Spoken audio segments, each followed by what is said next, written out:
Ó, eu vou começar dizendo o seguinte. Governo propõe isenção parcial do IR para rendas entre 5 e 7 mil reais. A medida faz parte do projeto de lei que amplia a isenção do imposto de renda para a população que ganha até 5 mil por mês. Antes de mais nada, essa medida do governo vem de forma completamente atrasada. Se você tem inflações absurdas ao longo dos anos, se todos os anos inflação, você concorda que a isenção da alíquota do imposto de renda tem que estar acompanhando essa inflação, certo? Tanto que um dos problemas que a gente sempre majora aqui é: cadê o aumento do limite do faturamento do Simples para a empresa continuar no Simples Nacional? Porque é o seguinte, vamos supor que o limite do Simples fosse 100 mil reais, só para a conta ficar redonda. Aí você tem uma empresa que fatura 100 mil reais, ela está dentro do limite do Simples. Aí você tem uma inflação de 10% esse ano. O que vai acontecer com o teu faturamento? Provavelmente ele vai passar para 110%. Isso significa que você está lucrando mais? Isso significa que você está ganhando mais? Não. Mas ela passa a ter um faturamento de 110%. 110 mil. Aí você sai da isenção do Simples. Aí você paga mais imposto. Ou seja, você ganhando a mesma coisa, você passa a pagar mais imposto.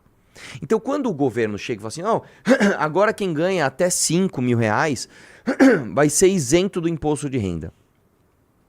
Isso é uma medida atrasada. Não adianta você isentar o cara que ganha 5 pau agora, se nos últimos 10 anos a inflação vem comendo os seus ganhos e você tem que cada vez ganhar mais para consumir o mesmo. Então, a real é que é o contrário. Nós estamos pagando mais impostos.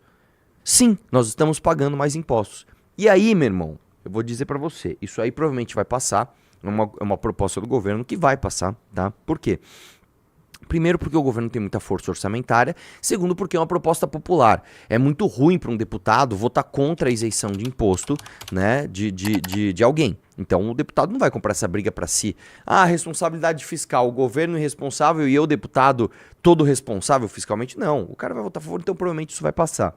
A questão é, de onde vamos tirar a diferença?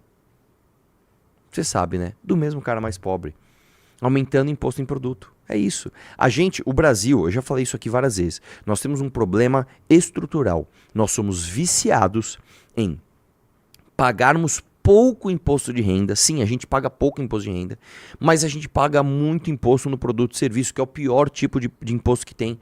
Porque aí você paga impostos em cascata.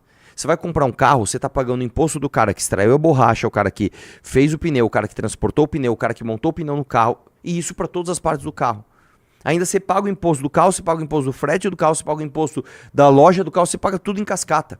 Você vai comprar um carro popular aqui no Brasil, você vai gastar 100 mil reais, cara. Sendo que 50 é imposto. Ah, não, mas pelo menos eu tô tendo uma isenção do imposto. Não, você não tá, cara. O imposto mais justo que tem é o imposto de renda. Por isso que em alguns lugares do mundo, por exemplo nos Estados Unidos, você chega a pagar, dependendo da tua renda, você chega a pagar 50% de imposto de renda. Só que você vai comprar um carro, o carro é barato. Você vai comprar as coisas são baratas. Entendeu? Um país justo, um país bom para se viver, entenda. A mão de obra é cara e os produtos são baratos. Porque as pessoas valem muito, não as coisas. Então, escuta, nós estamos no caminho errado. Tá? Eu não sou contra essa medida, eu acho que tem que ter essa medida. Só que isso é uma maquiagem, é uma casca para um problema estrutural gigante que nós temos no nosso país, que é como a gente entende a nossa tributação. Nós temos que tirar imposto do produto e serviço, jogar imposto na renda e termos medidas de controle de inflação para que tudo isso não seja comido pela própria inflação. Beleza?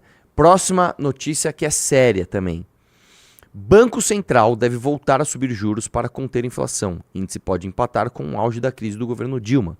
Decisão do Copom sai no fim da tarde. Também nessa quarta, o Banco Central americano anuncia o que fará com a taxa de juros por lá. O tarifaço de Trump no radar. O Comitê de Política Monetária do Copom se reúne nesta terça-feira e deve subir a taxa básica dos juros para 13,25%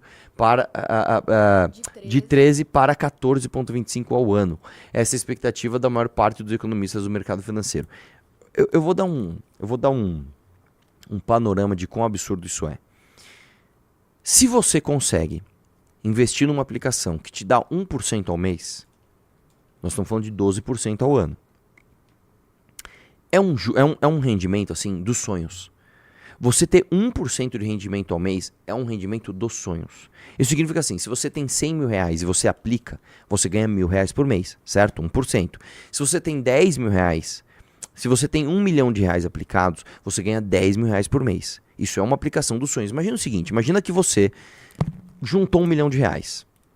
Aí você aplica e você tem uma renda de 1% ao mês. Você tem 10 mil reais todos os meses. Não é muito bom? É muito bom. Isso é o sonho. Assim, qualquer investidor no mundo procura isso. O que eu estou te dizendo é que a taxa de juros básica, é a taxa de juros que vai basear as outras taxas de juros no seu país, é de 14,25 ao ano, cara. É como se você tivesse 1 milhão de reais, você ganhasse 14 mil reais todos os meses. Você tem noção do tamanho do problema? Você ter uma taxa de juros desse tamanho? E aí tem gente que ainda fala assim, já sei, vamos baixar a taxa de juros na canetada. É só o Banco Central decidir que a taxa de juros vai ser menor. Sabe o que acontece quando você faz isso? Você explode a inflação. A relação é muito simples, cara. Entenda o seguinte. Quanto mais inflação você tem, ou seja, quanto mais os produtos vão ficando mais caros, menos as pessoas procuram crédito para comprá-lo. Porque está muito caro, então a pessoa não compra. Então a taxa de juros tende a descer. Quando você faz o contrário, quando você tem taxa de juros elevada, o crédito está alto, as pessoas não buscam crédito porque o crédito está caro. Então as pessoas não compram as coisas, então você segura a inflação. Isso aqui são todas medidas horrorosas, tá? Se você baixa a taxa de juros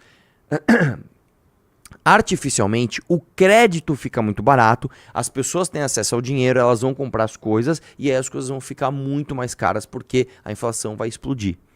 O que eu estou dizendo para você é, não existe mágica. Não existe você baixar a taxa de juros na canetada e achar que as coisas vão ficar boas. Você só tem taxa de juros alta num país porque o preço do dinheiro é caro. E se o preço do dinheiro é caro, isso significa que você tem uma crise de confiabilidade na tua sociedade, na tua estrutura. Vamos lá. O que é o dinheiro? Eu já falei várias vezes aqui. O dinheiro é um sistema de crenças. São várias pessoas acreditando que um pedaço de papel tem um valor, que um número digital ali na conta do teu banco tem um valor. Isso é um sistema de crenças. Se esta ferramenta está cara, significa que há uma crise no sistema de crenças dessas pessoas. As pessoas entendem que investir em você é muito arriscado, porque no futuro ou você não paga, ou você tem problemas jurídicos diversos que fazem com que o seu dinheiro não renda, ou a sua moeda vai desvalorizar, então você pode até ganhar naquela moeda, mas isso pro resto do mundo não funciona. Então você tem que consertar essas coisas. Não adianta você querer baixar juro na canetada, que foi o erro da Dilma.